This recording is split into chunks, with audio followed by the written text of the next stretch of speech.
Hallelujah, और जोर से हालेलुया। बोलो प्रभु यीशु के नाम की। आपदे विचों किन्ने जने ਮੰਨਦੇ ਆ कि परमेश्वर सानू प्यार करता है? तारीफ, हालेलुया। और कितना प्यार करता है?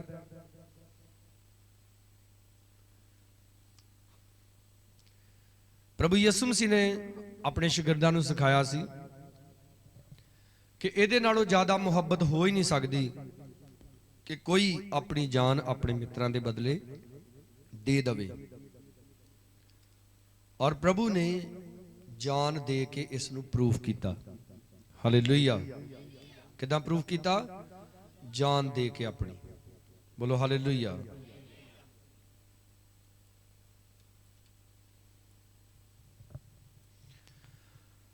तो देखो इन्हां दिनां दे विच मैं तो वैसे बहुत घट खबरां सुनदा हां, थोड़ी जी आवाज डाउन करो माइक दी, बहुत घट न्यूज़ सुनदा मैं,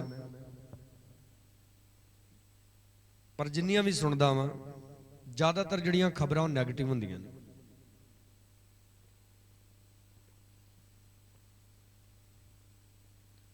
तुसीं खबरां सुनदे जे, इको बंद कर दो बिल्कुल। तुसीं खबरां जदों सुनदे जे ते तुहानूं सुणन दे लई की मिलदा? किते एक्सीडेंट हो गया, किते लुੱਟ हो गई, किते रेप हो गया, किते कतल हो गया, बस इहो जिहियां खबरां सानूं सुणन दे लई मिलदियां ने।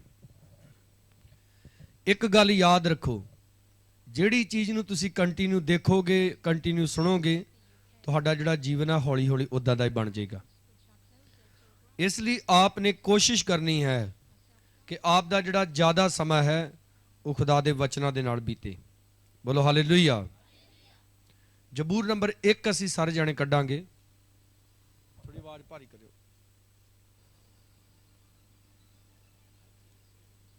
जबूर नंबर 1 उहदी पहली ऐत तो पढ़ांगे। आप सब जल्दी जल्दी अपनी बाइबल दे विचों निकालो।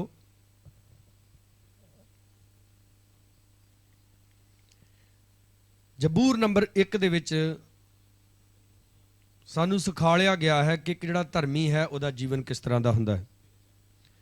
लिखिया, धन है वो मनुख जिहड़ा दुष्टां दी मੱਤ ते नहीं चलदा, ना पापियां दे राह विच खड़ा रहिंदा अते ना मखौलियां दी झुंडी विच बहिंदा है।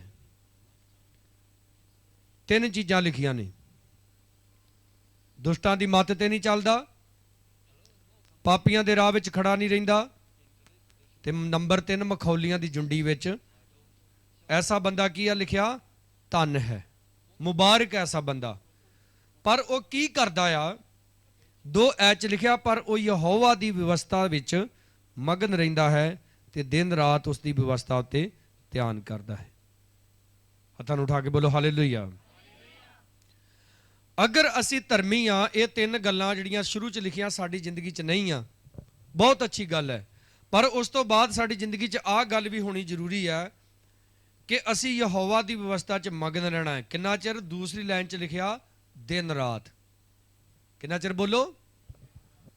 दिन भी ते रात भी, यानी कि साडी दिन भी प्रभु, साडा दिन भी प्रभु दे नाल लंघे और साडी रात भी प्रभु दे नाल लंघे। परमेश्वर ने जदों फैसला कर लिया कि निनवा शहर नूं बर्बाद कर देगा,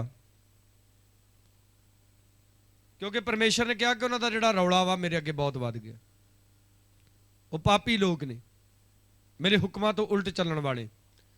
इसलिए यहोवा दा डिसीजन सी कि यूनान नूं उत्थे भेजेगा और उन्हां नूं वार्निंग देगा। आप हमेशा याद रखो, परमेश्वर वार्निंग दिंदा जे। हालेलुया। की दिंदा परमेश्वर? ते कई बारी ना कई भैन भरा पास्टर की गल सुन के कर देंगे, यानी कि उन्होंने लगता कि गल एवें ही आ, उदा ही कही गई है सानू खरे। एक कहावत चलती ना, साध दा क्या सह सुभाਅ ते साध दा क्या व्यर्था ना जा। रब दे बंदे दे मूँह दे विचों निकली हुई आवाज़ वो कदे व्यर्थ वापस नहीं जे मुड़दी। जदों एक पास्टर अंडर ट्रेनिंग हुंदा उन्होंने सिखाया जाता है, क्योंकि असीं भी सिक्ख्या है कि जदों तुसीं पास्टर जे ते बोलण लग्गिया बड़ा ध्यान दे नाल बोलना है, ਕਿਉਂਕਿ ਤੁਹਾਡੇ ਮੂੰਹ ਦੇ ਵਿੱਚੋਂ ਨਿਕਲੇ ਹੋਏ ਸ਼ਬਦ ਜਿਹੜੇ ਅਗਲੇ ਦੇ ਜੀਵਨ ਦੇ ਵਿੱਚ ਪੂਰੇ ਹੁੰਦੇ ਨੇ। ਇਸ ਵਾਸਤੇ ਖੁਦਾ ਨੇ ਯੋਨਾ ਨੂੰ ਉੱਥੇ ਵਾਰਨਿੰਗ ਦੇਣ ਦੇ ਲਈ ਘੱਲਿਆ। ਉਹਨੇ ਜਦੋਂ ਜਾ ਕੇ ਉੱਥੇ ਪ੍ਰਚਾਰ ਕੀਤਾ ਤਾਂ ਉੱਥੇ ਦੇ ਲੋਕਾਂ ਨੇ ਕੀ ਕੀਤਾ, ਕਲਾਮ ਸੁਣਨ ਤੋਂ ਬਾਅਦ ਉਹਨਾਂ ਨੇ ਪਛਤਾਪ ਕੀਤਾ, ਆਪਣੇ ਗੁਨਾਹਾਂ ਤੋਂ ਫਿਰੇ, ਖੁਦਾ ਦੀ ਉਹਨਾਂ ਨੇ ਭਾਲ ਕੀਤੀ, ਖੁਦਾ ਦੀਆਂ ਆਗਿਆਵਾਂ ਦੇ ਵਿੱਚ ਜਾਣਾ ਸ਼ੁਰੂ ਕੀਤਾ। ਤਾਂ 40 ਦਿਨਾਂ ਦੇ ਅੰਦਰ ਅੰਦਰ ਸਭ ਕੁਝ ਚੇਂਜ ਹੋ ਗਿਆ। ਹਾਲੇਲੂਇਆ। ਕਿੰਨੇ ਦਿਨਾਂ ਦੇ ਅੰਦਰ?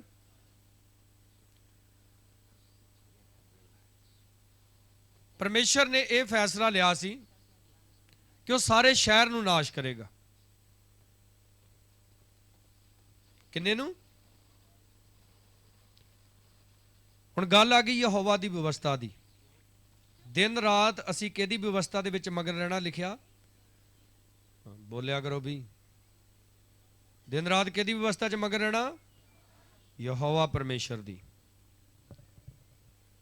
ਅਸੀਂ ਪਹਿਲਾ ਸੈਮੂਅਲ ਕੱਢਾਂਗੇ ਸਾਰੇ ਜਣੇ।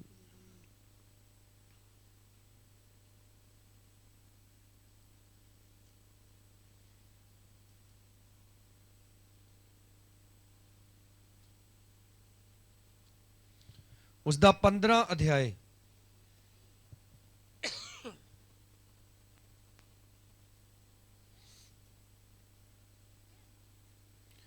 ਉਹਦੀ ਪਹਿਲੀ ਐਤ ਤੋਂ ਲਿਖਿਆ ਹੈ। थोड़ी जी बरीक आवाज घट करो, थोड़ी जी भारी कर दो। हालेलुया, बिल्कुल ठीक है। लिखा, सैमुअल ने साउल नूं आख्या,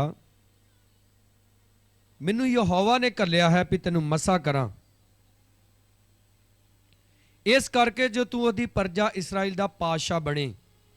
सो हुण यहोवा दा वचन सुन। सैमुअल साउल नूं कह रहा है कि तू किहदा वचन सुन? यहोवा दा। अब भी किहदा वचन सुनदे जे? यहोवा दा। सैना दा यहोवा इउं आखदा है, मैनू चेता है जो कुछ अमालेक ने इसराइल नाल कीता, जिस वेले वो मिस्रों निकल आए तां वो किवें उन्हां दे राह विच विरोधी बन के आया। सो हुण तू जा, अमालेक नूं मार, सब कुछ जो उन्हां दा है मूलों नाश कर, और उन्हां उत्ते तरस ना खा, सगों पुरुष इस्त्री कुछड़ले बाल दुध चुंगदे भी बलद भेड़ ते ऊठ खोते तोड़ी सबना नूं वढ सुट। परमेश्वर कह रहा सैमुअल दे द्वारा साउल राजे नूं कि जिहड़े अमालेक दे लोक वा, अमालेकीए जिहड़े आ, जदों मेरे लोक मिस्र दी गुलामी दे विचों बाहर आए सन तो रस्ते विच जदों अमालेकी इसराइल नूं मिले सी तो उन्हां लोकां ने, यहोवा परमेश्वर कहंदा, मेरे लोकां नाल चंगा व्यवहार नहीं कीता। हुण तू की कर, तू अमालेकियां दे उत्ते जाके हमला कर, उन्हां दा सारा कुछ नाश कर देना। परमेश्वर कहंदा कुछड़ चुके बालां दा भी तरस नहीं करना तू। जदों परमेश्वर अपनी आई च आ जांदा ना, परमेश्वर फिर ये नहीं देखदा कि गाड़ी बुढ़ा वा, औरत वा जां बच्चा वा। परमेश्वर कहंदा किसे दे तरस नहीं करना, तू सारिआं नूं वढ सुटना, नाश कर देना, दुध चुंगदे बच्चिआं तक भी, इस्त्रियां नूं भी, सारिआं नूं, उन्हां दे डंगरां तक किसे नूं नहीं छड्डना। पर राजे साउल ने जदों अमालेकियां दे उत्ते जाके हमला किया तो उन्हें सारा कुछ नाश नहीं किया। परमेश्वर उहदे तो खफा हो गया, परमेश्वर उहदे तो नाराज हो गया, और परमेश्वर ने यह फैसला ले लिया कि ही इज रिजेक्टेड, ये बादशाह नहीं रहेगा। पर देखो 22 चैप्टर दे विच आ जाइए।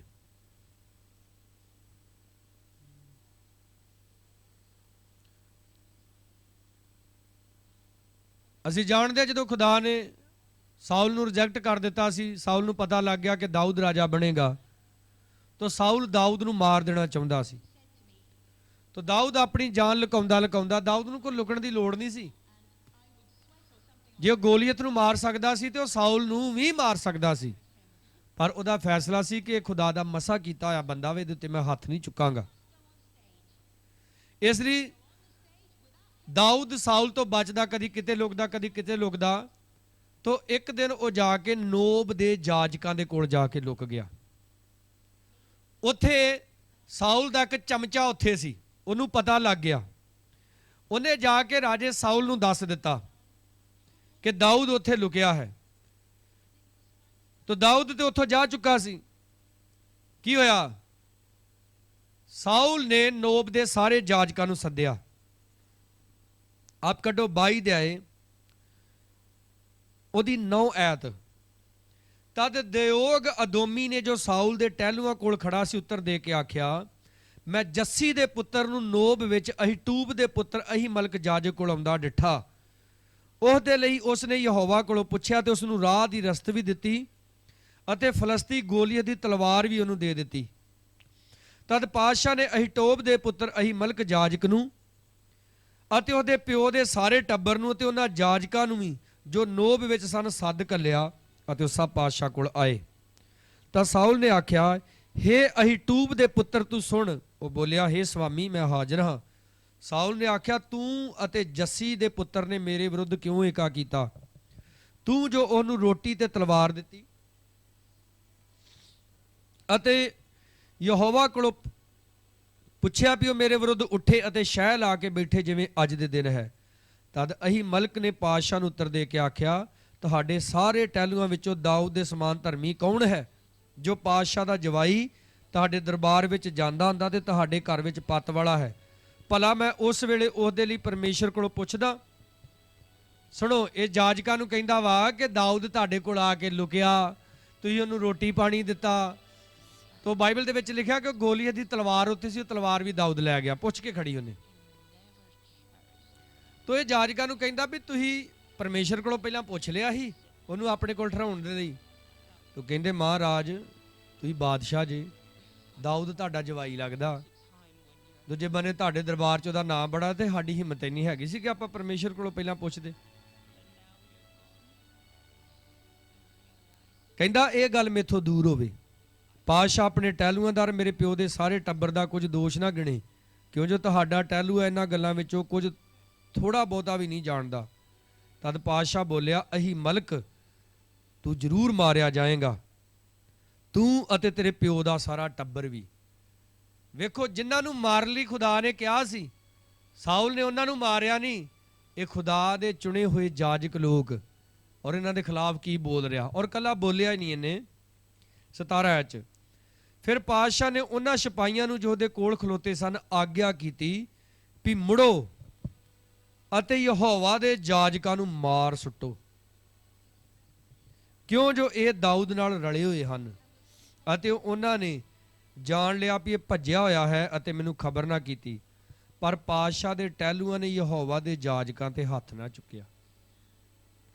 ਵੇਲੋ, ਟਹਿਲੂਏ ਡਰ ਗਏ, ਸਗੋਂ ਉਹਨਾਂ ਯਹੋਵਾ ਦੇ ਜਾਜਕਾਂ ਤੇ ਹੱਥ ਨਹੀਂ ਚੁੱਕਿਆ। ਤਦ ਪਾਤਸ਼ਾਹ ਨੇ ਦੋਏਗ ਨੂੰ ਆਖਿਆ, ਤੂੰ ਮੁੜ ਅਤੇ ਜਾਜਕਾਂ ਤੇ ਹੱਲਾ ਕਰ। ਸੋ ਅਦੋਮੀ ਦੋਏਗ ਨੇ ਮੁੜ ਕੇ ਜਾਜਕਾਂ ਤੇ ਹੱਲਾ ਕੀਤਾ ਅਤੇ ਉਸ ਦਿਨ ਉਸਨੇ 85 ਜਣਿਆਂ ਨੂੰ ਜਿਨ੍ਹਾਂ ਨੇ ਕਤਾਨ ਦੇ ਅਫੋਦ ਪਹਿਨੇ ਹੋਏ ਸਨ ਵੱਢ ਸੁੱਟਿਆ। ਕਿੰਨੇ ਜਾਜਕ ਮਾਰਤੇ? 85। ਅਤੇ ਜਾਜਕਾਂ ਦੇ ਸ਼ਹਿਰ ਨੂੰ ਅਰ ਉਸਨੇ ਤਲਵਾਰ ਦੀ ਧਾਰ ਨਾਲ ਮਾਰਿਆ ਅਤੇ ਉਹਦੇ ਮਨੁੱਖ, ਤੀਵੀਆਂ, ਬਾਲਕਾਂ, ਦੁੱਧ ਚੁੰਗਦੇ ਬੱਚਿਆਂ, ਬਲਦਾਂ, ਖੋਤਿਆਂ ਤੇ ਭੇਡਾਂ ਨੂੰ ਵੀ ਤਲਵਾਰ ਦੀ ਨਾਲ ਧਾਰ ਨਾਲ ਵੱਢਿਆ। ਜਿਹੜਾ ਕੰਮ ਅਮਾਲੇਕੀਆਂ ਨਾਲ ਕਰਨਾ ਚਾਹੀਦਾ ਸੀ ਉਹ ਕੰਮ ਇਹਨੇ ਕਿਹਨਾਂ ਨਾਲ ਕਰ ਦਿੱਤਾ? ਖੁਦਾ ਦੇ ਜਾਜਕਾਂ ਦੇ ਨਾਲ।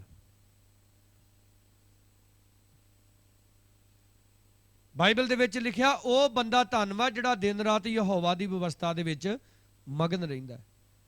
ਪਰ ਇਹਨੇ ਖੁਦਾ ਦੀ ਵਿਵਸਥਾ ਨੂੰ ਨਾ ਮੰਨ ਕੇ ਇਹਨੇ ਉਹ ਕੰਮ ਕੀਤਾ ਜਿਹੜਾ ਖੁਦਾ ਦੀ ਵਿਵਸਥਾ ਤੋਂ ਉਲਟ ਸੀ। ਸਾਊਲ ਜਾਣਦਾ ਸੀ ਕਿ ਮੈਂ ਗਲਤ ਹੋ ਚੁੱਕਾ, ਪਰ ਫਿਰ ਵੀ ਮਾਫੀ ਮੰਗਣ ਦੀ ਬਜਾਏ ਉਹ ਗਲਤੀ ਤੇ ਗਲਤੀ, ਗਲਤੀ ਤੇ ਗਲਤੀ। ਬਾਈਬਲ ਦੇ ਵਿੱਚ ਕੀ ਲਿਖਿਆ ਭਲਾ? ਜਿਹੜਾ ਮੇਰੇ ਚੁਣੇ ਹੋਇਆਂ ਨੂੰ ਛੂੰਦਾ, ਕਿਹਨੂੰ ਛੂੰਦਾ? ਮੇਰੀ ਅੱਖ ਦੀ ਕਾਕੀ। 85 ਰੱਬ ਦੇ ਸੇਵਕਾਂ ਨੂੰ ਇਹਨੇ ਵੱਢ ਸੁੱਟਿਆ ਤਲਵਾਰ ਦੀ ਧਾਰ ਨਾਲ, ਜਿਹਦੇ ਕਰਕੇ ਸਾਊਲ ਦਾ ਜਿਹੜਾ ਅੰਤ ਸੀ ਬੜਾ ਖਤਰਨਾਕ ਹੋਇਆ। ਆਪ ਇੱਕ ਗੱਲ ਯਾਦ ਰੱਖੋ, ਇਹਨਾਂ ਦਿਨਾਂ ਦੇ ਵਿੱਚ ਮਰੀ ਹੈ, ਬਹੁਤ ਸਾਰੀਆਂ ਮੌਤਾਂ ਹੋ ਰਹੀਆਂ ਨੇ, ਪਰ ਬਾਈਬਲ ਦੇ ਵਿੱਚ ਲਿਖਿਆ ਪਰਮੇਸ਼ਰ ਆਪਣੇ ਲੋਕਾਂ 'ਚ ਤੇ ਦੂਜੇ ਲੋਕਾਂ 'ਚ ਕੀ ਕਰਦਾ ਹੈ? ਫਰਕ ਕਰਦਾ ਹੈ। ਉਹ ਫਰਕ ਕਿਉਂ ਕਰਦਾ ਹੈ? ਲਿਖਿਆ ਨਾ, ਜਿਹੜਾ ਆਤਮਹਾਨ ਦੀ ਓਟ ਵਿੱਚ ਵੱਸਦਾ ਹੈ ਉਹ ਸਰਵ ਸ਼ਕਤੀਮਾਨ ਦੇ ਸਾਏ ਹੇਠ ਟਿਕੇਗਾ। ਅਗਰ ਆਪ ਸਰਵ ਸ਼ਕਤੀਮਾਨ ਦੇ ਸਾਏ ਹੇਠ ਹੋ तो बीमारियां आप दा हिस्सा नहीं आ, ये मरियां आप दा हिस्सा नहीं आ। साउल दे टब्बर दे उत्ते एहो जी मरी आई, गाड़ी इहदे बच्चे भी नहीं बचे। जिहड़ा राजपाट गाड़ी इहदे पुत्र को जाना सी, दाऊद दे कोल चला गया। अज भी वो लोग खतरनाक हालात दे विच ने जिहड़े लोग कलाम नूं तुछ जाणदे ने। लोकां दे घरां दे विच हीरोइनां दे कैलेंडर लगे ने, फुल्लां दे कैलेंडर लगे ने, बॉडी बिल्डरां दे कैलेंडर लगे ने, पर उन्हां दे घर दे विच एक भी इहो जिहा कैलेंडर नहीं हैगा जिहदे उत्ते बाइबल दी आयत लिखी होवे। आप याद रखो, बाइबल दे विच साफ साफ लिखिआ है कि जिहड़ा परमेश्वर दा वचन है तुहाडे गुट्टां दे उत्ते लिखिआ होना चाहीदा, हत्थां दे उत्ते। फिर लिखिआ तुहाडे घर दे दरवाजिਆਂ दे उत्ते, बाहरले गेटां दे उत्ते लिखिआ होना चाहीदा। ਤੁਹਾਡੀ ਜ਼ਬਾਨ ਜਦੋਂ ਖੁੱਲਦੀ ਆ ਉਹ ਖੁਦਾ ਦਾ ਵਚਨ ਉਹਦੇ ਵਿੱਚੋਂ ਬਾਹਰ ਨਿਕਲੇ। ਔਰ ਜਦੋਂ ਐਸਾ ਤੁਹਾਡਾ ਜੀਵਨ ਬਣੇਗਾ ਤੁਸੀਂ ਧੰਨ ਹੋਵੋਗੇ, ਤੁਸੀਂ ਮੁਬਾਰਕ ਹੋਵੋਗੇ। ਬੋਲੋ ਹਾਲੇਲੂਇਆ। ਹੁਣ ਦੇਖੋ ਲਿਖਿਆ ਧੰਨ ਉਹ ਜਿਹੜਾ ਦੁਸ਼ਟਾਂ ਦੀ ਮੱਤ ਉੱਤੇ ਨਹੀਂ ਚੱਲਦਾ।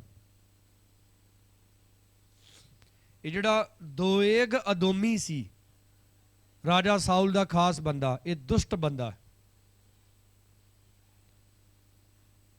ਆਮ ਸਿਪਾਹੀਆਂ ਨੂੰ ਕਿਹਾ ਹੱਲਾ ਕਰਨ ਦੇ ਲਈ, ਉਹਨਾਂ ਕੀਤਾ ਨਹੀਂ, ਪਰ ਇਹਨੇ ਝੱਟ ਕਰ ਦਿੱਤਾ। ਔਰ ਇਹ ਸਾਊਲ ਨੂੰ ਆ ਕੇ ਪੁੱਠੀਆਂ ਸਲਾਹਾਂ ਦੇਣ ਵਾਲਾ। ਤੁਹਾਨੂੰ ਵੀ ਜਿਹੜੇ ਗਲਤ ਮਲਤ ਸਲਾਹਾਂ ਦਿੰਦੇ ਨਾ ਉਹਨਾਂ ਤੋਂ ਪਰੇ ਹੋ ਜਾਓ। ਇੱਕ ਗੱਲ ਦਾ ਮੈਨੂੰ ਜਵਾਬ ਦਿਓ ਕਿ ਜਿਹੜੇ ਹਾਲਾਤ ਵਾ ਦਿਨ ਪ੍ਰਤੀ ਦਿਨ ਚੰਗੇ ਹੋ ਰਹੇ ਆ ਕਿ ਬੁਰੇ ਹੋ ਰਹੇ ਆ? ਸਹੀ ਹੈ ਨਾ? ਫਿਰ ਸਾਨੂੰ ਕਿੱਦਾਂ ਦੇ ਹੋਣਾ ਚਾਹੀਦਾ? ਅਫਸੀਆਂ ਦਾ ਖਾਤੇ ਵਿੱਚ ਆ ਜਾਈਏ।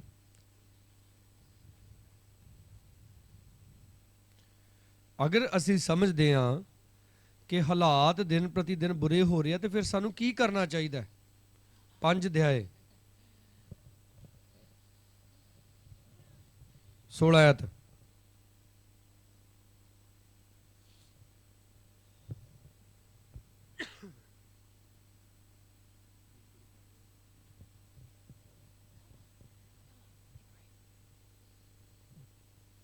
ਪੰਜ ਅਧਿਆਇ 16 ਐਤ ਦੇ ਵਿੱਚ ਲਿਖਿਆ ਹੈ, ਆਪਣੇ ਲਈ ਸਮੇਂ ਨੂੰ ਲਾਭਦਾਇਕ ਕਰੋ, ਇਸ ਲਈ ਜੋ ਦਿਨ ਬੁਰੇ ਹਨ।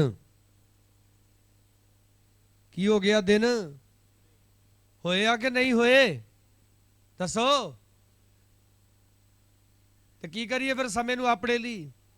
ਐਵੇਂ ਬਹਿ ਕੇ ਟੀਵੀ ਵੇਖ ਵੇਖ ਕੇ ਸਮਾਂ ਬਰਬਾਦ ਮਤ ਕਰੋ। ਬਹਿ ਕੇ ਗੱਪਾਂ ਮਾਰ ਮਾਰ ਕੇ ਸਮਾਂ ਬਰਬਾਦ ਮਤ ਕਰੋ। ਆ ਕਿੰਨੇ ਨੌਜਵਾਨ ਵਾ ਸ਼ਾਮਾਂ ਨੂੰ ਗਲੀਆਂ ਦੇ ਵਿੱਚ ਖਲੋਤੇ ਹੁੰਦੇ, ਗੱਪਾਂ ਮਾਰਦੇ ਹੁੰਦੇ ਆ, ਪਰ ਬੰਦਗੀ ਤੇ ਆਉਣ ਦੇ ਲਈ ਉਹਨਾਂ ਕੋਲ ਟਾਈਮ ਨਹੀਂ ਹੈਗਾ। ਜਿੱਦਣ ਭੂਤ ਚੰਬੜੇ ਹੁੰਦੇ ਉਦੋਂ ਰਾਤ ਦੇ 2 ਵਜੇ ਪਾਸਟਰ ਨੂੰ ਵੀ ਨਹੀਂ ਸੌਣ ਦਿੰਦੇ। ਉੱਦਾਂ ਕਦੀ ਬੰਦਗੀ ਤੇ ਨਹੀਂ ਆਉਣਾ, ਤੇ ਪਾਸਟਰ ਨੇ ਦੁਆ ਕਰ ਆਉਣੀ, ਉਹਨੇ ਕਹਿਣਾ ਵੀ ਹੁਣ ਬੰਦਗੀ ਤੇ ਆਇਆ ਕਰੋ, ਤੇ ਮੁੜ ਕੇ ਫੇਰ ਨਹੀਂ ਆਉਣਾ। ਸਾਡਾ ਇੱਕ ਨੌਜਵਾਨ ਗੁੰਗਾ ਹੋ ਗਿਆ, ਅਸੀਂ 2 ਪਾਸਟਰ 2-3 ਘੰਟੇ ਉਹਦੇ ਲਈ ਦੁਆ ਕਰਦੇ ਰਹੇ, ਬੋਲਣ ਡਿਆ ਪਿਆ ਤੇ ਕਦੀ ਬੰਦਗੀ ਤੇ ਨਹੀਂ ਵੜਿਆ।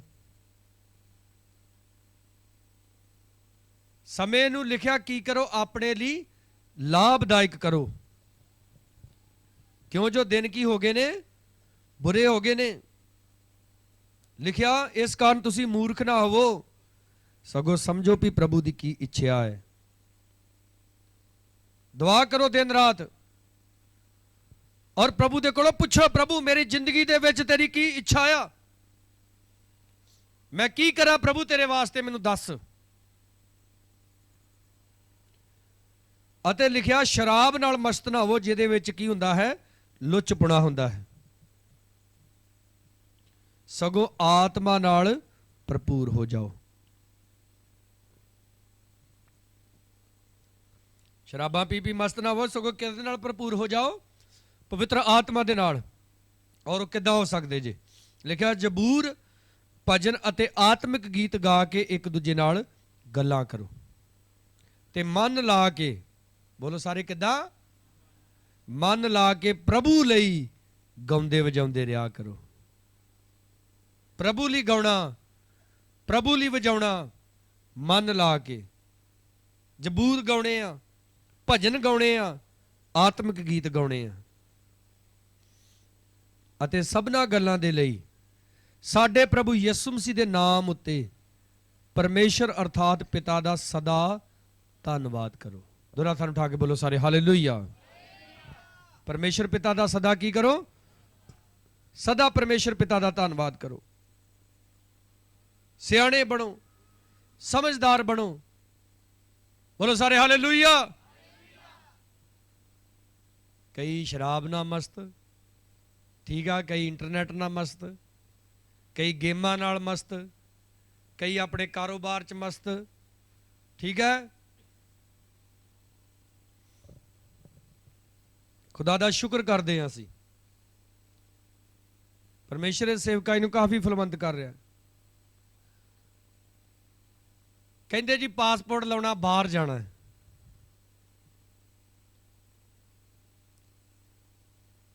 ਦੁਨੀਆ ਦੀਆਂ ਸਭ ਤੋਂ ਵਧੀਆ ਵਧੀਆ ਕੰਟਰੀਆਂ ਤੋਂ ਸਾਨੂੰ ਫੋਨ ਆਉਂਦੇ ਆ। ਚੰਗੇ ਜਿਹੜੇ ਲੋਕ ਬੜੇ ਖੁਸ਼ਹਾਲ, ਉਹ ਥੋੜਾ ਫੋਨ ਕਰਦੇ ਆ। ਫਸੇ ਪਏ ਨੇ ਲੋਕ ਨਸ਼ਿਆਂ ਦੇ ਵਿੱਚ, ਬਦਕਾਰੀਆਂ 'ਚ, ਕਰਜ਼ਿਆਂ ਦੇ ਵਿੱਚ, ਆਤਮ ਹੱਤਿਆ ਤੱਕ ਕਰਨ ਨੂੰ ਜੀ ਕਰਨ ਦਿਆ, ਔਰ ਕੋਈ ਰਸਤਾ ਨਹੀਂ ਹੈਗਾ। ਕੋਈ ਅਮਰੀਕਾ ਸੈੱਟ ਹੈ, ਕੋਈ ਇੰਗਲੈਂਡ, ਕੋਈ ਕੈਨੇਡਾ, ਕੋਈ ਆਸਟ੍ਰੇਲੀਆ। ਅਸੀਂ ਇੰਡੀਆ 'ਚ ਬੈਠੇ ਪਤਾ ਕੀ ਸੋਚਦੇ ਆ? ਜੇ ਕਿਤੇ ਮੈਂ ਇੰਗਲੈਂਡ ਹੋਵਾਂ ਤੇ ਕਿਆ ਜ਼ਿੰਦਗੀ ਹੋਵੇ। ਕੋਈ ਸੋਚਦਾ ਜੇ ਕਿਤੇ ਮੈਂ ਅਮਰੀਕਾ ਹੋਵਾਂ ਕਿਆ ਜ਼ਿੰਦਗੀ ਹੋਵੇ। ਕਹਿੰਦੇ ਕਿਤੇ ਅਮਰੀਕਾ 'ਚ ਸਫਾਈ, ਤੇ ਆਪਣੇ ਬੂਹੇ ਦੇ ਅੱਗੇ ਕੂੜਾ ਪਿਆ ਹੁੰਦਾ, ਉਹ ਹੀ ਨਹੀਂ ਚੁੱਕਣ ਦੀ ਹਿੰਮਤ ਹੁੰਦੀ। ਤੁਸੀਂ ਦੱਸੋ ਆਪਣੇ ਘਰ ਨੂੰ, ਆਪਣੇ ਆਲੇ ਦੁਆਲੇ ਨੂੰ, ਆਪਣੇ ਦੇਸ਼ ਨੂੰ ਕਿਹਨੇ ਸਾਫ਼ ਰੱਖਣਾ? ਅਮਰੀਕਾ ਵਾਲੇ ਨੇ ਥੋੜਾ ਆ ਕੇ ਸਾਫ਼ ਰੱਖਣਾ, ਉਹ ਅਹੀਂ ਰੱਖਣਾ। ਤੂੰ ਇਹ ਕਿਉਂ ਨਹੀਂ ਸੋਚਦਾ ਵੀ ਜੇ ਮੈਂ ਯਿਸੂ ਮਸੀਹ ਦੇ ਵਿੱਚ ਚੰਗੀ ਤਰ੍ਹਾਂ ਸੈੱਟ ਹੋਵਾਂ ਤੇ ਮੇਰੀ ਜ਼ਿੰਦਗੀ ਬਹੁਤ ਵਧੀਆ ਹੋਵੇ? ਬੋਲੋ ਸਾਰੇ ਹਾਲੇਲੂਇਆ। ਲਿਖਿਆ ਨਾ, ਉਹ ਬੰਦਾ ਧੰਨਵਾਦ ਜਿਹੜਾ ਦਿਨ ਰਾਤ ਕਿਹਦੇ 'ਚ ਰਹਿੰਦਾ? ਖੁਦਾ ਦੀ ਬਾਣੀ ਦੇ ਵਿੱਚ ਮਗਨ ਰਹਿੰਦਾ। ਉਸ ਰੁੱਖ ਦੇ ਸਮਾਨ ਹੈ ਜਿਹੜਾ ਪਾਣੀ ਦੇ ਕੰਢੇ ਲੱਗਾ ਹੋਇਆ, ਜਿਹਦੇ ਪੱਤੇ ਕਦੇ ਵੀ ਕਮਲਾਉਂਦੇ।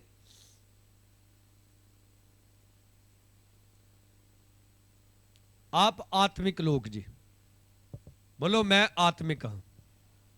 ਜ਼ੋਰ ਦੀ ਬੋਲੋ, ਇਹਦਾ ਜ਼ੋਰ ਲਾ ਕੇ, ਮੈਂ ਆਤਮਿਕ ਹਾਂ। ਸ਼ੋਕ ਕੱਛ 'ਚ ਗੋਡਾ ਦੇ ਕੇ ਨਹੀਂ ਆਤਮਿਕ ਬਣਿਆ ਜਾਂਦਾ। ਮੈਂ ਆਤਮਿਕ ਵਾਂ। ਤੇ ਆਤਮਿਕ ਲੋਕ ਪਤਾ ਕਿੱਦਾਂ ਦੇ ਹੁੰਦੇ? ਉਹ ਆਪਣੇ ਸਰੀਰ ਦੇ ਅਕੋਰਡਿੰਗ ਨਹੀਂ ਚੱਲਦੇ ਹੈਗੇ।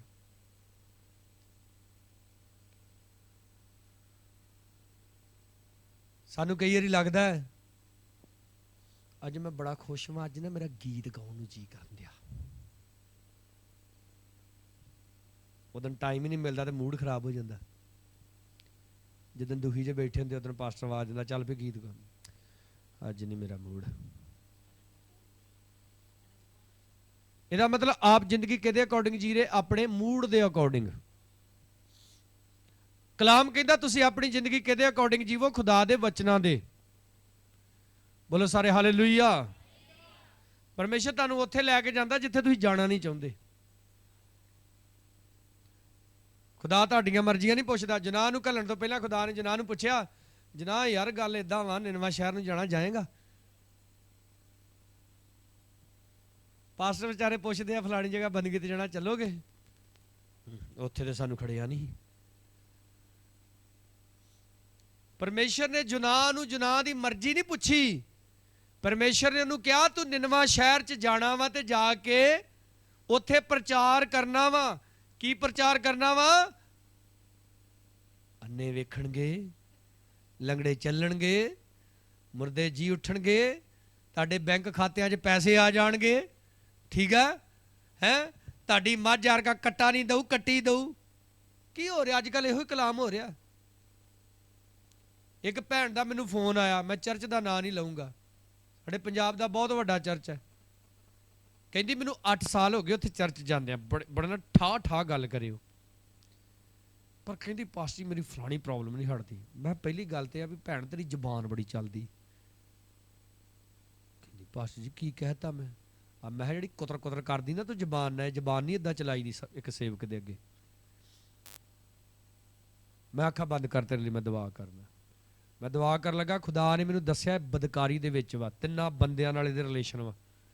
ਮੈਂ ਇਹਨੂੰ ਦੁਆ ਕਰਨ ਤੋਂ ਪਹਿਲਾਂ ਮੈਂ ਕਿਹਾ ਵੀ ਭੈਣ ਮੇਰੀ ਗੱਲ ਸੁਣ, ਮੈਨੂੰ ਖੁਦਾ ਨੇ ਤੇਰੇ ਬਾਰੇ ਦੱਸਿਆ ਕਿ ਤੇਰੇ 3 ਬੰਦਿਆਂ ਨਾਲ ਰਿਲੇਸ਼ਨ ਵਾ। ਕਹਿੰਦੀ ਹੈ ਤੁਹਾਨੂੰ ਇੱਥੇ ਬੈਠਿਆਂ ਨੂੰ ਕਿੱਦਾਂ ਪਤਾ ਲੱਗ ਗਿਆ? ਮੈਂ ਕਿਹਾ ਮੈਨੂੰ ਥੋੜਾ ਪਤਾ ਲੱਗਾ, ਉਹਦੇ ਜਿਹਦੇ ਨਾਂ 'ਚ ਮੈਂ ਦੁਆ ਕਰਨੀ ਉਹਨੇ ਦੱਸਿਆ ਮੈਨੂੰ। ਕਹਿੰਦੀ ਮੈਨੂੰ ਤੇ 8 ਸਾਲ ਉੱਥੇ ਚਰਚ 'ਚ ਜਾਂਦਿਆਂ ਹੋ ਗਿਆ, ਉਹਨਾਂ ਕਦੀ ਦੱਸਿਆ ਹੀ ਨਹੀਂ। ਮੈਂ ਕਿਹਾ ਉਹ ਪਾਪ ਤੇ ਪ੍ਰਚਾਰ ਹੀ ਨਹੀਂ ਕਰਦੇ, ਉਹ ਤੇ ਤੁਹਾਨੂੰ ਗੱਡੀਆਂ ਮੋਟਰਸਾਈਕਲਾਂ ਕਾਰਾਂ ਦਿੰਦੇ ਆ। ਕਹਿੰਦੀ 7 ਬਚਨ। ਮੈਂ ਫਿਰ ਹੁਣ ਛੱਡਣੇ ਆ ਕਿ ਰੱਖਣੇ ਆ? ਕਹਿੰਦੀ ਮੈਂ ਸੋਚ ਕੇ ਦੱਸੂ, ਮੈਂ ਦੱਸਦੀ ਫਿਰ ਕਰਾਂਗੇ ਦੁਆ ਤੇਰੇ ਲਈ ਜੈ ਮਸੀਹ ਦੀ। ਕਈ ਲੋਕ ਕਹਿੰਦੇ ਉਹ ਪਾਸਟਰ ਕੋ ਵੀ ਦੁਆ ਕਰਾ ਲਈਏ, ਉਹ ਪਾਸਟਰ ਕੋ ਵੀ ਦੁਆ ਕਰਾ ਲਈਏ, ਪਰ ਪਾਪ ਨਾ ਛੱਡੀਏ। ਜਨਾਹ ਨੂੰ ਖੁਦਾ ਨੇ ਸਖਤੀ ਨਾਲ ਕਿਹਾ ਸੀ ਕਿ ਤੂੰ ਜੇ ਤੇ ਜਨਾਹ ਨੂੰ ਇਹ ਗੱਲਾਂ ਕਹੀਆਂ ਹੁੰਦੀਆਂ ਨਾ ਤਾਂ ਭੜਕ ਜਾਣਾ ਸੀ ਪ੍ਰਚਾਰ ਕਰਨ ਉੱਥੇ। ਆ ਮੈਂ ਹੀ 10 ਦਿਨ ਇੱਥੇ ਪ੍ਰਚਾਰ ਕਰਦਾ, ਮੰਡਿਆਲਾ ਬਰਬਾਦ ਹੋ ਜੂ। ਵੇਖਿਆ ਅੱਧਿਆਂ ਕਨੇ ਆ ਕੇ ਮੈਨੂੰ ਉਹਨੂੰ ਢਾਹ ਲੈਣਗੇ ਤੇ ਤਾਂ ਆਖਿਓ। ਜਨਾਹ ਡਰਦਾ ਸੀ ਤਦੇ ਉਹ ਤਰਸ਼ਿਸ਼ ਨੂੰ ਭੱਜ ਗਿਆ, ਕਹਿੰਦਾ ਮੈਂ ਮਰਨਾ, ਕਹਿੰਦਾ ਉੱਥੇ ਜਾ ਕੇ। ਪਰ ਦੇਖੋ ਖੁਦਾ ਨੇ ਸਮੁੰਦਰ 'ਚ ਸੁੱਟਿਆ, ਮੱਛੀ ਦੇ ਢਿੱਡ 'ਚ 3 ਦਿਨ ਰਿਹਾ ਹੈ, ਅੰਦਰ ਉਹਦਾ ਜਗਾੜ ਜਗੂੜ ਲਵਾ ਕੇ ਜਦੋਂ ਬਾਹਰ ਸਮੁੰਦਰ ਦੇ ਬਰੇਤੇ ਤੇ ਬੈਠਾ, ਮੈਂ ਦੱਸਿਆ ਸੀ ਨਾ ਉੱਧਰ ਬਹਿ ਕੇ ਕਿੱਦਾਂ ਬੈਠਾ। ਫਿਰ ਖੁਦਾ ਕਹਿੰਦਾ ਕਿੱਥੇ ਚੱਲ ਹੁਣ ਨਿਨਵਾ ਨੂੰ। ਕਈ ਖੁਦਾ ਦੀ ਗੱਲ ਏਦਾਂ ਮੰਨਦੇ ਆ। ਲਿਖਿਆ ਮੁਬਾਰਕ ਉਹ ਜਿਹੜਾ ਦਿਨ ਰਾਤ ਕਿੱਥੇ ਰਹਿੰਦਾ? ਯਹੋਵਾ ਦੀ ਵਿਵਸਥਾ ਦੇ ਵਿੱਚ ਮਗਨ ਰਹਿੰਦਾ ਹੈ। ਖੁਦਾ ਦੀ ਵਿਵਸਥਾ ਆ ਕਿ ਬੰਦਿਆ ਤੂੰ ਪਾਪ ਕਰਨਾ ਛੱਡ ਦੇ, ਤੂੰ ਬਦੀਆਂ ਕਰਨੀਆਂ ਛੱਡ ਦੇ।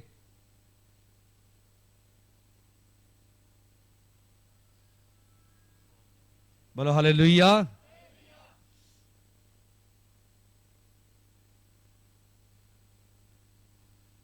ਕਈ ਵਾਰੀ ਆਪਾਂ ਪਤਾ ਕੀ ਸੋਚਦੇ ਆ, ਜਿੱਦਾਂ ਬਾਈਬਲ ਦੇ ਵਿੱਚ ਲਿਖਿਆ, ਮੂਰਖ ਨੇ ਆਪਣੇ ਮਨ ਵਿੱਚ ਆਖਿਆ ਪਰਮੇਸ਼ਰ ਕਿਹਦੇ ਵਰਗਾ? ਮੇਰੇ ਵਰਗਾ। ਆਪਾਂ ਪਤਾ ਕੀ ਸੋਚਦੇ ਆ, ਲੈ ਫਲਾਣਾ ਕੰਮ ਕਰਦੇ ਕਿਹੜਾ ਕਿਸੇ ਨੂੰ ਪਤਾ ਲੱਗਦਾ। ਤੇ ਕਈ ਪਰਮੇਸ਼ਰ ਬਾਰੇ ਵੀ ਇਦਾਂ ਸੋਚਦੇ, ਉਹਨੂੰ ਕਿਹੜਾ ਪਤਾ ਲੱਗਦਾ। ਕਈ ਪਾਸਟਰ ਦੇ ਕੋਲ ਦੁਆ ਕਰਾਉਂਦੇ ਨੇ ਔਰ ਪਾਸਟਰ ਕੋਲ ਝੂਠ ਬੋਲ ਕੇ ਦੁਆ ਕਰਾਉਂਦੇ ਨੇ। ਤੁਸੀਂ ਦੱਸੋ ਜਿਹੜੀ ਪ੍ਰਾਰਥਨਾ ਤੁਸੀਂ ਝੂਠ ਬੋਲ ਕੇ ਕਰਾ ਰਹੇ ਜੇ, ਉਹ ਪ੍ਰਾਰਥਨਾ ਕਿੱਦਾਂ ਤੁਹਾਡੀ ਜ਼ਿੰਦਗੀ 'ਚ ਕਾਰਜ ਕਰੇਗੀ? ਬੰਦਾ ਹੋਵੇ ਗਾੜੀ ਰੱਬ ਦਾ ਆਤਮਾ ਪਾਇਆ ਹੋਇਆ ਹੈ। ਦੇਖੋ ਜ਼ਮੀਨ ਵੇਚੀ ਹਨਨੀਆਂ ਤੇ ਸਫੀਰਾ ਨੇ, ਦੋਵਾਂ ਨੇ ਸਲਾਹ ਕੀਤੀ। ਕਹਿੰਦੀ ਹਨਨੀਆਂ ਕਹਿੰਦਾ ਮੈਂ ਪਹਿਲਾਂ ਜਾਊਂ, ਤੂੰ ਥੋੜਾ ਠਹਿਰ ਕੇ ਆਈ, ਚੰਗਾ 1.5-2 ਘੰਟੇ ਨਾ ਠਹਿਰ ਕੇ ਆਈ, ਇਕੱਠੇ ਜਾਵਾਂਗੇ ਤੇ ਐਵੇਂ ਕਿਤੇ ਗੱਲ ਨਾ ਹੋਰ ਬਣ ਜੇ। ਏਦਾਂ ਜਾ ਕੇ ਪਾਸਟਰ ਨੂੰ ਕਹਿਣਾ ਵਾ। ਹਾਂ, ਪਤਰਸ ਦੇ ਅੱਗੇ ਜਾ ਕੇ ਜਦੋਂ ਪੈਸਾ ਰੱਖਿਆ, ਪਤਰਸ ਹੁਣੀ ਦੁਆ ਕਰਨ ਲੱਗੇ ਹੋਣੇ ਕਿ ਖੁਦਾਵੰਦਾ ਭਾਈ ਨੂੰ ਬੜੀ ਬਰਕਤ ਦੇਈ। ਤਾਂ ਪਰਮੇਸ਼ਰ ਕੀ ਕਹਿੰਦਾ ਭਲਾ? ਇਹ ਭਾਈ ਨੂੰ ਬਰਕਤ ਬਾਅਦ 'ਚ ਨਹੀਂ, ਪਹਿਲਾਂ ਤੈਨੂੰ ਪ੍ਰਸ਼ਾਦ ਦੇ। ਹਾਂ, ਇਹ ਝੂਠ ਬੋਲਣ ਦਿਆ ਤੇਰੇ ਨਾਲ। ਤਾਂ ਤਦੇ ਪਤਰਸ ਨੇ ਕਿਹਾ ਹਨਨੀਆਂ, ਸ਼ੈਤਾਨ ਤੇਰੇ ਮਨ 'ਚ ਕਿਉਂ ਸਮਾਇਆ ਕਿ ਤੂੰ ਕਿਹਦੇ ਨਾਲ ਝੂਠ ਬੋਲੇ? ਪਵਿੱਤਰ ਆਤਮਾ ਨਾਲ। ਬੋਲੋ ਹਾਲੇਲੂਇਆ। ਖੁਦਾ ਦੇ ਹੱਥਾਂ ਦੇ ਵਿੱਚ ਪੈਣਾ ਬੜੀ ਭਿਆਨਕ ਗੱਲ ਜੇ। ਯਿਸੂ ਮਸੀਹ ਨੇ ਇੱਕ ਕਹਾਵਤ ਦੱਸੀ। ਯਿਸੂ ਮਸੀਹ ਕਹਿੰਦਾ ਜਿਹੜਾ ਮੇਰੇ ਪਿੱਛੇ ਆਉਣਾ ਚਾਹੁੰਦਾ ਨਾ, ਸਾਰਿਆਂ ਨੂੰ ਛੱਡ ਦੇ। ਸਭ ਤੋਂ ਜ਼ਿਆਦਾ ਮੈਨੂੰ ਪਿਆਰ ਕਰੇ, ਬਾਕੀ ਸਾਰਿਆਂ ਨੂੰ ਬਾਅਦ 'ਚ, ਫੇਰ ਉਹ ਮੇਰਾ ਚੇਲਾ ਵਾ। ਯਿਸੂ ਮਸੀਹ ਕਹਿੰਦਾ ਜਿੱਦਾਂ ਇੱਕ ਬੰਦਾ ਘਰ ਬਣਾਉਣ ਲੱਗਿਆ, ਪਹਿਲਾਂ ਬਹਿ ਕੇ ਹਿਸਾਬ ਕਿਤਾਬ ਲਾਉਂਦਾ ਵਾ ਕਿ ਕੀ ਮੈਂ ਇਹਦੀ ਛੱਤ ਵੀ ਪਾ ਸਕਦਾ, ਫੇਰ ਉਹ ਘਰ ਬਣਾਉਂਦਾ। ਕੀ ਕਹਿਣ ਦਾ ਮਤਲਬ ਹੀ ਯਿਸੂ ਮਸੀਹ ਦਾ? ਮੇਰੇ ਪਿੱਛੇ ਆਉਣ ਲੱਗਿਆ ਵੀ ਪਹਿਲਾਂ ਹਿਸਾਬ ਕਿਤਾਬ ਲਾ ਲਿਓ ਵੀ ਆਹ ਕੁਝ ਕਰਨਾ ਪੈਣਾ। ਕਈ ਨਾ ਮੱਛਰੇ ਇੱਕ ਜਣਾ ਖੜਾ ਹੋ ਕੇ ਗਵਾਹੀ ਦਿੰਦਾ, ਮੈਂ ਚਰਚ ਦੇ ਵਿੱਚ ਦਸਵੰਧ ਦਿੰਦਾ ਰਿਹਾ, ਮੈਨੂੰ ਆਹ ਬਰਕਤ ਮਿਲੀ, ਹਾਂ ਮੈਂ ਵੀ ਦਿਆ ਕਰਨਾ। ਉਹ ਪਹਿਲਾਂ ਹਿਸਾਬ ਕਿਤਾਬ ਲਾ ਲਾ। ਬਾਈਬਲ ਦੇ ਵਿੱਚ ਲਿਖਿਆ ਜੇ ਕੋਈ ਦਸਵੰਧ ਖਾਂਦਾ ਆ ਨਾ ਤੇ ਫਿਰ ਪ੍ਰਭੂ 5% ਵਿਆਜ ਲਾਉਂਦਾ ਜੇ। ਪੜਿਆ ਕਿਸੇ ਨੇ ਬਾਈਬਲ ਦੇ ਵਿੱਚੋਂ? ਬਾਈਬਲ ਦੇ ਵਿੱਚ ਲਿਖਿਆ ਜੇ ਕਿਸੇ ਨੇ ਦਸਵੰਧ ਦੀ ਚੋਰੀ ਕੀਤੀ ਆ ਨਾ ਤੇ ਉਹਦੇ ਨਾਲ 5% ਹੋਰ ਪਾ ਕੇ ਫਿਰ ਉਹ 15% ਖੁਦਾ ਨੂੰ ਦਵੇ, ਪੂਰਾ ਕਰੇ। ਤੌਬਾ ਕਰਨੀ ਹੈ ਨਾ ਤਾਂ ਪਾਪ ਛੱਡਣਾ ਪੈਣਾ,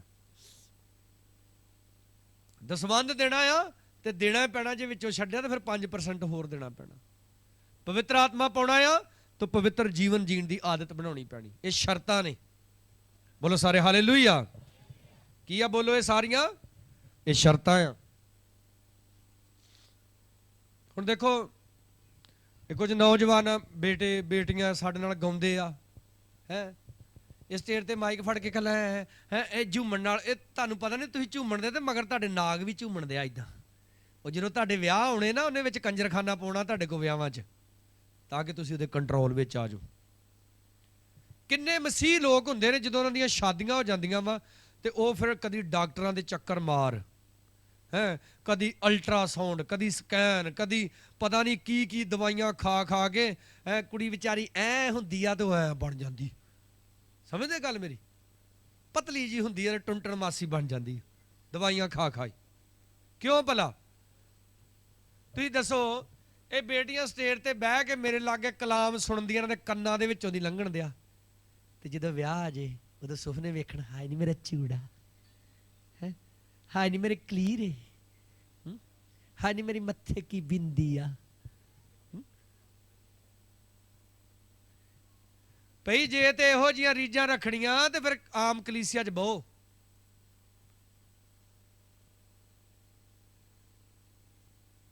ਆ ਕੇ ਵਿਆਹ ਕਰੋ, ਰੋਟੀ ਪਾਣੀ ਖਾ ਕੇ ਆਪਣੇ ਘਰ ਜਾਇਆ ਕਰੋ। ਅਗਰ ਆਪ ਨੇ ਵਧਣਾ ਆ, ਇਹ ਕਾਨੂੰਨ ਕੱਲਾ ਇਹਨਾਂ ਬੇਟੀਆਂ ਦੇ ਲਈ ਨਹੀਂ, ਸਾਰਿਆਂ ਦੇ ਲਈ ਆ, ਵੈਸੇ ਸਾਰੀ ਕਲੀਸਿਆ ਦੇ ਲਈ। ਗੀਤ ਬੜਾ ਬੋਲਦੇ, ਅਥਰੂ ਵਹਾ ਵਹਾ ਕੇ ਖੁਸ਼ੀਆਂ 'ਚ ਬਦਲੇ ਉਦਾਸੀ ਮੇਰੀ, ਆਪਣੇ ਆਪਣੇ ਗਮ ਯਾਦ ਕਰਦੇ ਆ, ਤੇ ਜਦੋਂ ਖੁਸ਼ੀਆਂ ਮਿਲ ਜਾਂਦੀਆਂ, ਜਦੋਂ ਖੁਸ਼ੀਆਂ ਮਿਲ ਜਾਂਦੀਆਂ, ਉਦੋਂ ਸਭ ਤੋਂ ਜ਼ਿਆਦਾ ਪੈਸਾ ਸ਼ੈਤਾਨੀ ਕੰਮਾਂ 'ਚ ਫੂਕਿਆ ਜਾਂਦਾ। ਮੈਂ ਨਹੀਂ ਦੇਖਿਆ ਅਜੇ ਤੱਕ ਕੋਈ ਇੱਕ ਫੈਮਿਲੀ ਨਹੀਂ ਦੇਖੀ ਮੈਂ ਅਜੇ ਤੱਕ ਇਦਾਂ ਦੀ ਕਿ ਉਹਨੇ ਆਪਣੀ ਸ਼ਾਦੀ ਦੇ ਵਿੱਚ 50,000 ਰੁਪਇਆ ਚਰਚ ਨੂੰ ਦਿੱਤਾ ਹੋਵੇ, ਆਪਣੀ ਸ਼ਾਦੀ ਵਿੱਚ ਲੱਖ ਰੁਪਇਆ ਚਰਚ ਨੂੰ ਦਿੱਤਾ ਹੋਵੇ। ਕਦੀ ਨਹੀਂ ਇਹੋ ਜਿਹੀ, ਮੈਂ ਨਹੀਂ ਅਜੇ ਤੱਕ ਇਹੋ ਜਿਹੀ ਫੈਮਿਲੀ ਦੇਖੀ। ਪਰ ਮੈਂ ਅੱਛੇ ਤੋਂ ਅੱਛੇ ਮਸੀਹ ਵੇਖਿਆ ਕਿ ਉਹਨਾਂ ਦੇ ਵਿਆਹਾਂ ਦੇ ਵਿੱਚ 50,000 ਦੀ, ਲੱਖ ਰੁਪਏ ਦੀ ਸ਼ਰਾਬ ਵੀ ਪਿਆਲ ਦਿੱਤੀ ਜਾਂਦੀ।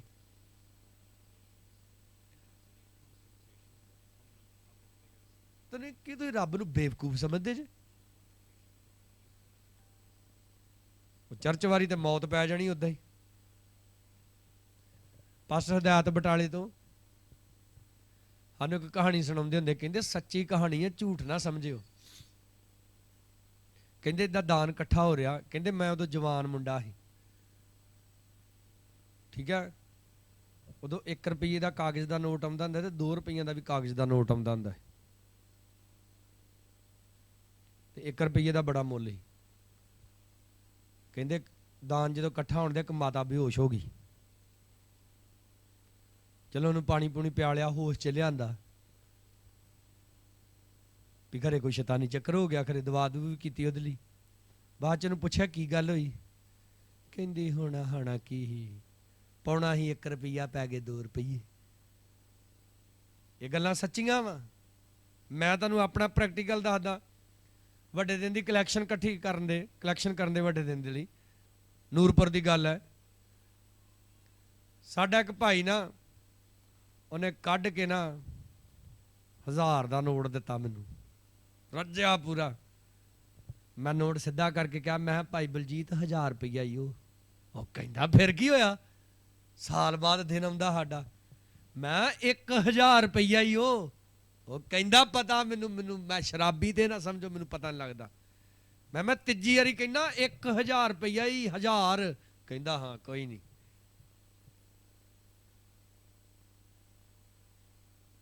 ਅਗਲੇ ਦਿਨ ਸਾਡਾ ਇੱਕ ਨੌਜਵਾਨ ਮੈਨੂੰ ਕਹਿੰਦਾ, ਪਾਸਟਰ ਜੀ ਉਹ ਬਲਜੀਤ ਤੁਹਾਨੂੰ ਲੱਭਦਾ ਫਿਰਦਾ। ਮੈਨੂੰ ਪਤਾ ਉਹ ਮੈਨੂੰ ਕਿਉਂ ਲੱਭਦਾ ਫਿਰਦਾ। ਮੈਂ ਮਿਲਿਆ ਉਹਨੂੰ ਜਾ ਕੇ ਤੇ ਸਿਰ 'ਚ ਖੁਰ ਗਿਆ, ਭਾਈ ਜੀ ਰਾਤੀ ਨਾ ਭੁਲੇਖਾ ਜਿਹਾ ਲੱਗ ਗਿਆ। ਮੈਂ ਉਹਦਾ ਨੋਟ ਵੱਖਰਾ ਹੀ ਰੱਖਿਆ ਕਿਉਂਕਿ ਮੈਨੂੰ ਪਤਾ ਸੀ ਵੀ ਉਹਨੇ ਸਵੇਰੇ ਆਉਣਾ।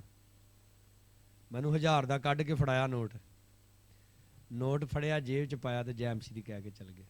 ਮੁੜ ਕੇ ਵੀ ਨਹੀਂ ਕਿਹਾ ਵੀ ਨਹੀਂ ਜੀ ਵਿੱਚੋਂ ਕੁਝ ਰੱਖ ਲਓ। ਅਸੀਂ ਆਪਣੀਆਂ ਬਿਪਤਾਵਾਂ ਆਪ ਖਰੀਦਣ ਦੇ ਆ, ਆਪਣੀਆਂ ਬੁਰਾਈਆਂ ਆਪ ਖਰੀਦਣ ਦੇ ਆ। ਟੀਵੀ ਦੇ ਅੱਗੇ ਅਸੀਂ 2-2 3-3 ਘੰਟੇ ਬੈਠੇ ਰਹਿੰਦੇ ਹਾਂ। ਬੰਦਗੀ ਦੇ ਵਿੱਚ ਸਾਡੇ ਲਈ 1 ਘੰਟਾ ਬਹਿਣਾ ਬੜਾ ਔਖਾ। ਕੋਈ ਪੋਲੀਟੀਕਲ ਲੀਡਰ ਆਇਆ ਹੋਵੇ, ਟਾਈਮ ਉਹਨੇ ਭਾਵੇਂ ਦਿੱਤਾ ਹੋਵੇ 2 ਵਜੇ ਦਾ, ਆਵੇ ਉਹ 5 ਵਜੇ, ਲੋਕੀ 1 ਵਜੇ ਜਾ ਕੇ ਬੈਠੇ ਉਹਨੂੰ ਡੀਕਦੇ ਰਹਿੰਦੇ। ਜ਼ਿੰਦਗੀ ਲੱਭਦੇ ਆਪਾਂ ਪਰਮੇਸ਼ਰ ਦੇ ਕੋਲੋਂ। ਅਗਰ ਜ਼ਿੰਦਗੀ ਪਰਮੇਸ਼ਰ ਦੇ ਕੋਲੋਂ ਚਾਹੀਦੀ ਆ ਤਾਂ ਦਿਨ ਰਾਤ ਰੱਬ ਦੀ ਬਾਣੀ ਦੇ ਵਿੱਚ ਮਗਨ ਰਹਿਣਾ ਆ। ਬੋਲੋ ਹਾਲੇਲੂਇਆ। ਸੰਤ ਪਲੂਸ ਕੀ ਕਹਿ ਰਿਹਾ? ਸਮੇਂ ਨੂੰ ਲਾਭਦਾਇਕ ਕਰ ਲੋ, ਕਿਉਂ ਜੋ ਦਿਨ ਕੀ ਹੋ ਗਿਆ, ਦਿਨ ਬੁਰੇ ਹੋ ਗਏ ਆ। ਸ਼ਾਦੀशुदा ਲੋਕ ਕਹਿੰਦੇ ਆ ਜੀ ਮੁੰਡਾ ਵਿਗੜ ਗਿਆ, ਕੀ ਕਰ ਦੋ ਇਹਦਾ ਵਿਆਹ ਕਰ ਦੋ। ਤੇ ਜਦੋਂ ਵਿਆਹ ਵਿਗੜ ਜਾਂਦਾ ਉਹਨੂੰ ਕੀ ਕਰਨਾ? ਬੋਲ ਦੋ, ਬੋਲੋ ਬੋਲੋ, ਜਵਾਬ ਦਿਓ। ਜਦੋਂ ਵਿਆਹ ਵਿਗੜ ਜੇ ਫਿਰ ਕੀ ਕਰਨਾ ਉਹਦਾ?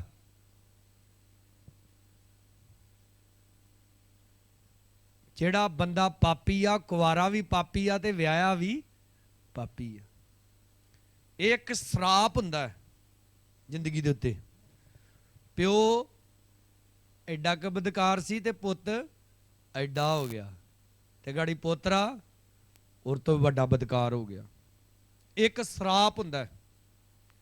ਇਹ ਵਿਆਹ ਕਰਨ ਦੇ ਨਾਲ ਨਹੀਂ ਜਾਂਦਾ, ਇਹ ਪ੍ਰਭੂ ਯਿਸੂ ਮਸੀਹ ਨੂੰ ਆਪਣੀ ਜ਼ਿੰਦਗੀ ਦੇਣ ਦੇ ਨਾਲ ਜਾਂਦਾ ਹੈ। ਉਹ ਕਹਿੰਦਾ ਤੇਰੀਆਂ ਸਾਰੀਆਂ ਬੁਰਾਈਆਂ ਨੂੰ ਖਿਮਾ ਕਰੂੰਗਾ, ਸਾਰੇ ਰੋਗਾਂ ਤੋਂ ਤੈਨੂੰ ਕੀ ਕਰ ਦਾਂਗਾ? ਨਰੋਇਆ ਕਰ ਦਾਂਗਾ। ਦੇਖੋ ਜਿਫਤਾ ਇੱਕ ਕੰਜਰੀ ਦਾ, ਇੱਕ ਵੇਸ਼ਵਾ ਦਾ ਬੇਟਾ ਸੀ, ਪਰ ਉਹਨੇ ਆਪਣਾ ਜੀਵਨ ਪਰਮੇਸ਼ਰ ਦੇ ਹੱਥਾਂ ਦੇ ਵਿੱਚ ਦੇ ਦਿੱਤਾ। ਬੋਲੋ ਸਾਰੇ ਹਾਲੇਲੂਇਆ। ਪਰਮੇਸ਼ਰ ਨੇ ਉਹਨੂੰ ਚਮਕਾ ਦਿੱਤਾ। ਇੰਨਾ ਖੁਦਾ ਦੇ ਨਜ਼ਦੀਕ ਚਲਾ ਗਿਆ, ਸੁਖਣਾ ਸੁਖ ਬੈਠਾ ਆਪਣੀ ਬੇਟੀ ਦੀ ਕੁਰਬਾਨੀ ਦੀ। ਦਿੱਤੀ ਉਹਨੇ ਕਿ ਨਹੀਂ ਦਿੱਤੀ? ਬੋਲੋ। ਐਸੇ ਲੋਕ ਖੁਦਾ ਨੂੰ ਪਿਆਰ ਕਰਨ ਵਾਲੇ ਚਾਹੀਦੇ, ਜਿਹੜੇ ਆਪਣੇ ਬੋਲ ਤੋਂ ਕਦੇ ਪਿੱਛੇ ਨਾ ਮੁੜਨ। बोलो सारे हालेलुया, और जोर से बोलो हालेलुया। दिन रात किहदे विच मगन रहना? बोलो बोलो सारे, दिन रात काहदे च मगन रहना? यहोवा दी व्यवस्था दे विच। आप सब तो पहला देखो, आपदे घर शादी आ, आप सब तो पहला देखो परमेश्वर दा वचन किहड़े रीति रिवाज सानू करन दे लई अलाउ करदा है, किहड़े रीति रिवाज परमेश्वर करन तो सानू मना करदा है। अपने पास्टर नू पुछो, ओहदी सलाह लो। रिश्तेदार नाराज होंदे जान दो। की आ भूआ ने तो 5000 रुपया देना, तो जे चौंक ना पूरिया तो भूआ ने की हो जाना? नाराज हो जाना। तू वह 5000 ठकरा दे। जे तू वह 5000 लिया तो जो परमेश्वर को तेन 50000 मिलना ही ना, तू गवा गई। ये गल हमेशा याद रखो। बोलो सारे हालेलुया। कहते जी ठप्पा लवा के पासपोर्ट ते बाहर जाना। तू एक देश का ठप्पा लवाया, 3-4 साल उत्थे जाके गुलामी की, तू खुदा दे विच रह। और ठप्पे ते ठप्पे ना लवाऊ तेरे पासपोर्ट ते तू तां आखी। जोर से बोलो हालेलुया। असल च इंसान की खोपड़ी च घुसिया होया कि वो पता की सोचदा? दिमाग जैसा मैनू दिता वैसा किसे नू नहीं दिता। नो, जैसा दिमाग परमेश्वर ने अपने लोगों को दिता वैसा किसे नू नहीं दिता। तू परमेश्वर दा बनते सही। बोलो सारे हालेलुया। तू बनते सही परमेश्वर दा। उन्हें तेरे नाल वादा किया है कि तू धरती दे कंढे तक की होएगा, मेरा गवाह होएगा। किथे तक? धरती दे बन्ने तीक, उहदे कंढियां तीक तू मेरी गवाही देण जाएगा। पर तू यहोवा दे विच मगन रह, उहदे हुक्मां दी पालना कर। आपदे घर खुशी आ, आपने वो करना है जो खुदा दा वचन कहंदा है। आपदे घर गमी आ, आपने वो करना जो खुदा दा वचन कहंदा है। मैनूं कई बार बड़ी खुशी हुंदी है कि साडी कलीसिया दे विच असर देख रहा कि जो मैं खपदा, जो मैं सिखालदा, उहदा असर नज़र आउंदा है मैनूं। और उन्हां दी जिंदगी दे विच फिर ब्लैसिंग भी नज़र आउंदी है। ਤੇ ਕਈ ਅਜੇ ਵੀ ਉੱਥੇ ਜੇ ਅੜੇ। ਇਹ ਤੇ ਮੁੰਡਾ ਜਿਹਾ ਜੀ, ਇਹਨੂੰ ਕੀ ਪਤਾ।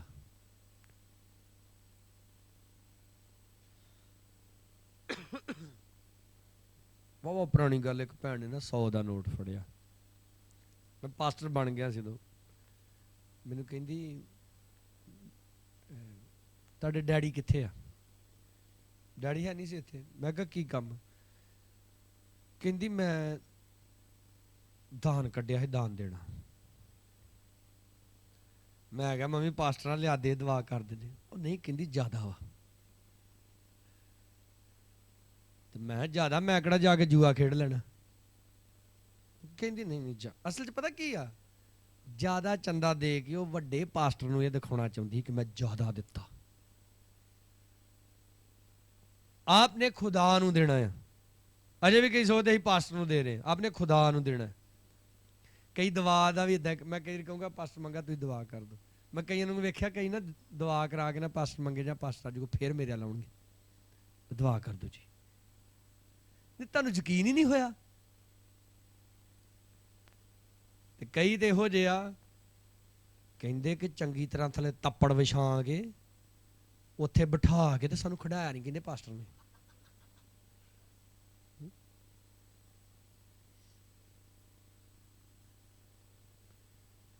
ਯਾਰ ਜੇ ਤੁਸੀਂ ਆਪ ਹੀ ਇੰਨੇ ਸਿਆਣੇ ਜੇ ਤੇ ਤੁਸੀਂ ਆਪੇ ਕਿਉਂ ਨਹੀਂ ਏਦਾਂ ਕਰ ਲੈਂਦੇ?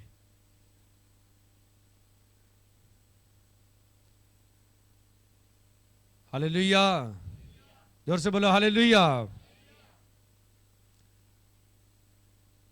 ਖੁਦਾ ਦੇ ਲੋਕਾਂ ਦਾ ਕੰਮ ਇਹ ਨਹੀਂ ਹੁੰਦਾ ਵੀ ਖਿਡਾਉਣਾ, ਜੇ ਖੇਡ ਆਉਂਦੀ ਹੈ ਤਾਂ ਸਗੋਂ ਨੂੰ ਹਟਾਉਣਾ। ਹਾਲੇਲੂਇਆ। ਕਈਆਂ ਦਾ ਤਾਂ ਮੈਂ ਵੇਖਿਆ, ਰੱਬ ਮਾਫ ਕਰੇ, ਕਈਆਂ ਭੈਣਾਂ ਨੂੰ ਮੈਂ ਦੇਖਿਆ ਉਹਦੇ ਆਪ ਨਾ ਜਦੋਂ ਢੋਲਕੀ ਵਾਵਾ ਜ਼ੋਰ ਦੀ ਵੱਜਦੀ ਤਾਂ ਆਪ ਆਪਣਾ ਹੇਅਰ ਬੈਂਡ ਜਿਹਾ ਲਾ ਲੈਂਦੀਆਂ, ਗੁੱਤ ਜੀ ਵੀ ਖੋਲ ਲੈਂਦੀਆਂ, ਵਾਲ ਜੇ ਖਿਲਾਰਨੇ। ਫਿਰ ਦੇ ਤਰ੍ਹਾਂ ਦੀ ਹੈ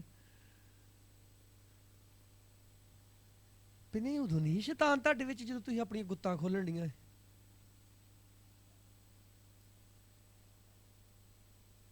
ਸ਼ੈਤਾਨ ਯਿਸੂ ਦੇ ਨਾਂ 'ਚ ਜਾਂਦਾ ਵਾ, ਨਾ ਕਿ ਖੇਡਣ ਦੇ ਨਾਲ।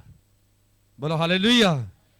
ਨਹੀਂ ਜੇ ਉਹ ਚੁੱਪ ਕੀਤਾ ਹੀ ਚਲਾ ਜਾਵੇ ਤੇ ਚੰਗਾ ਨਹੀਂ ਆ, ਹੈ ਕਿ ਤੁਸੀਂ ਵਾਵਾ ਆਪਣਾ ਜਲੂਸ ਹੀ ਕਢਾਉਣਾ ਜਾਣ ਕੇ। ਆਪ ਬਾਣੀ ਸੁਣੋ, ਹਾਲੇਲੂਇਆ। ਆਪ ਕਲਾਮ ਸੁਣੋ, ਕਲਾਮ ਕੀ ਆਂਦਾ ਹੈ। ਤੁਹਾਡੇ ਕੋਲ ਖੁਦ ਦੇ ਕੋਲ ਅਧਿਕਾਰ ਆ। ਤੁਹਾਨੂੰ ਖੇਡ ਆਉਣ ਲੱਗਦੀ ਨਾ, ਚੱਲ ਸ਼ੈਤਾਨਾ ਖਿਡਾਉਣਾ ਮੈਨੂੰ, ਤੈਨੂੰ ਮੈਂ ਖਿਡਾਊਂਗਾ, ਨਿਕਲ ਮੇਰੇ ਵਿੱਚੋਂ ਬਾਹਰ। ਤੁਹਾਡੇ ਕੋਲ ਅਧਿਕਾਰ ਹੈ। ਲਿਖਿਆ ਨਾ, ਨਿਸ਼ਚਾ ਕਰਨ ਵਾਲਿਆਂ ਦੇ ਨਾਲ ਕੀ ਹੋਣਗੇ?